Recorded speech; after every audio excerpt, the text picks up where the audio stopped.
What's going on, VFL? How's everyone doing this week? Licking your wounds, I assume? Dude, what a crappy week, man. I mean, seriously crappy. Uh, um, so every team that was supposed to win lost, and every team that was supposed to lose won. Maybe with like a few exceptions here and there. But this was a great week for those of you that were near the bottom of the standings to make up some ground. And we'll talk about that at the end. But to get on with the week recap, I got my ass kicked by Eric, and the trend continues that whoever I trade with or submit a trade request to has a monster week that week. Um, I mean, it's just stupid. I got beat by Boston Scott and Marvin Jones and Jakeem Graham. No, Grant. Jakeem Grant. Who the hell are these guys? Seriously. So stupid. Meanwhile, my entire team sucked except for Cordero Patterson. The only person to score over 10 points this week was Cordero Patterson. You kidding me? I mean, I know I got some injuries here, but that is just dumb. Uh, anyways, so there was nothing I could do. No amount of lineup changes could have helped me. So well done, Eric. Happy birthday. Don't say I didn't give you anything. Next up, first place team Horn Dogs gets beat by This League is a Breeze. Um, Again, like 71 points for the Horn Dog. Are you kidding me? Like this was just a crazy, crazy week. Um, This League is a Breeze had a solid showing. I mean, nothing to nothing to just it wasn't just like one person went off. Like their whole team just did really well. Um, Horn Dogs just did not. I mean, you had three players score decent, but when your quarterback gets hurt and scores under 10 points, that's not going to do it. That's not going to do it. Um, a 0 point player, a 1 point player like this, that's just brutal, man. Really brutal. So, no good there. Tons of Anarchy loses. Tons of Anarchy only scores 53 points, you guys. 50, they have the best record in the VFL, and he scores 53 points. Stupid week. Seriously.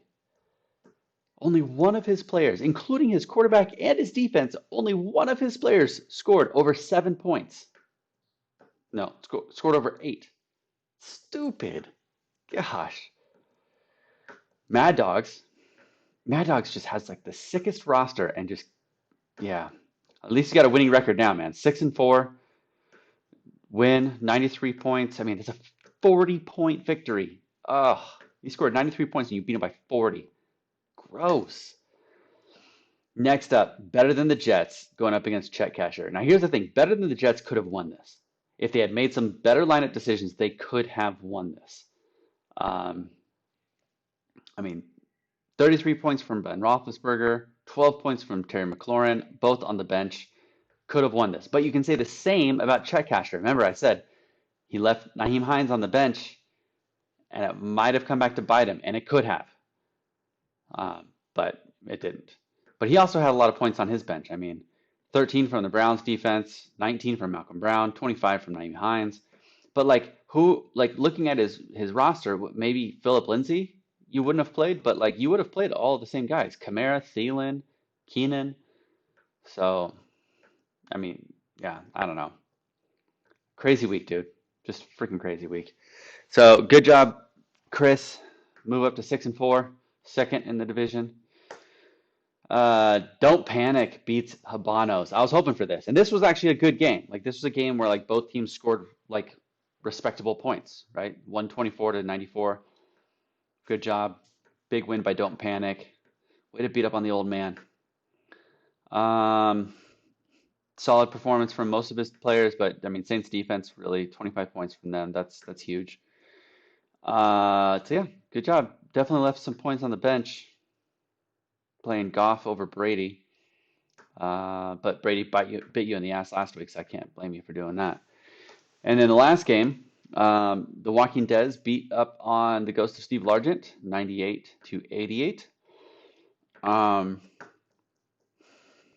The Walking Dead was hit pretty hard with buys, but it still came out with a victory on top. So good job there, my man.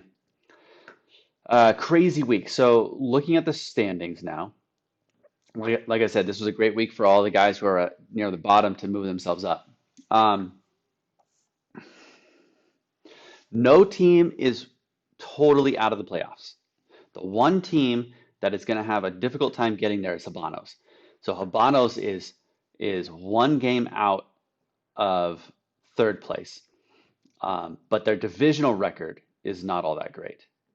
No, their divisional record is great. So you could do that. Yeah, Bill, you could do that. So if you win the next two games and better than the Jets, the Walking Dead, and Thunder Blender lose at least one game each, then it would go to divisional record for the tiebreaker and Habanos would win. So there's that. You got that working for you, Bill. Um, Tons of Anarchy is 2 games up in first place in our division. I'm sitting in second with a 500 record. And then it's 3 games, three teams tied for that next playoff spot. Right now it's going to better than the Jets because they have the best divisional record of those 3 teams at 3-2. Um, but we'll see. We'll see what happens. 2 more weeks left. In the armchair quarterbacks division, it's anyone's game at this point. 3 teams are sitting at 6-4. 3 teams are sitting at 5-5. So you guys all have a shot of making playoffs. 2 more weeks left. You guys have got to win the next two. Whoever wins the next 2 weeks will make playoffs. Whoever wins the next 2 weeks will probably also get the first round bye. So keep that in mind. Looking at how the season is shaking out, I just I'm baffled by it. So points for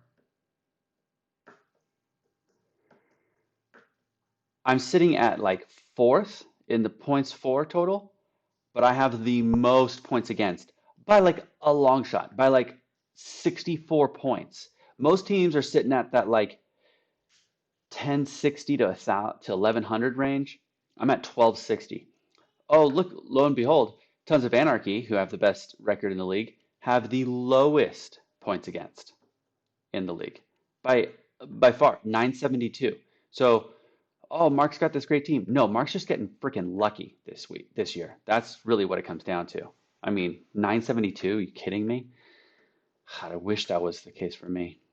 Um, so it's a little bit crazy. It's a crazy year. 2 more weeks until playoffs. Still anyone's game. Now, looking at the matchups for this week, I have to go up against Steve Largent. My entire team is hurt. I don't know how I'm going to win.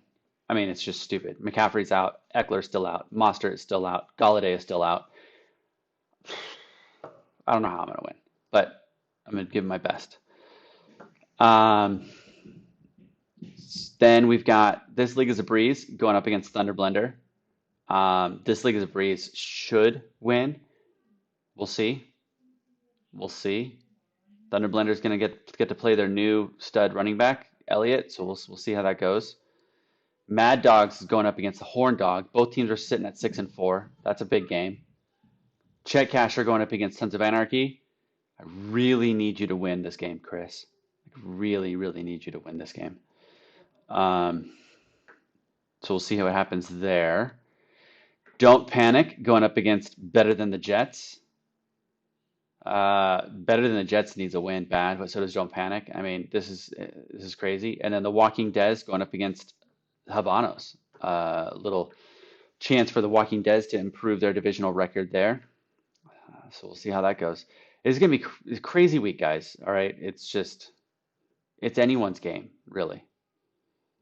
So get your waiver picks in. If you need more fab money, let me know ASAP. Reminder, there is that poll going on the league homepage. Right now, it's looking at 6 votes for yes, let's continue waivers through playoffs. Um, so that's probably what we're going to be doing. But if you'd rather not, you are a strong opinion and want a no vote on that, then vote now or forever hold your peace. We're going to decide it after this week, okay? Trade deadline is in what, 8 days, I believe. So if there's any more trades you want to do, get them in now. All right, guys. Good luck this week.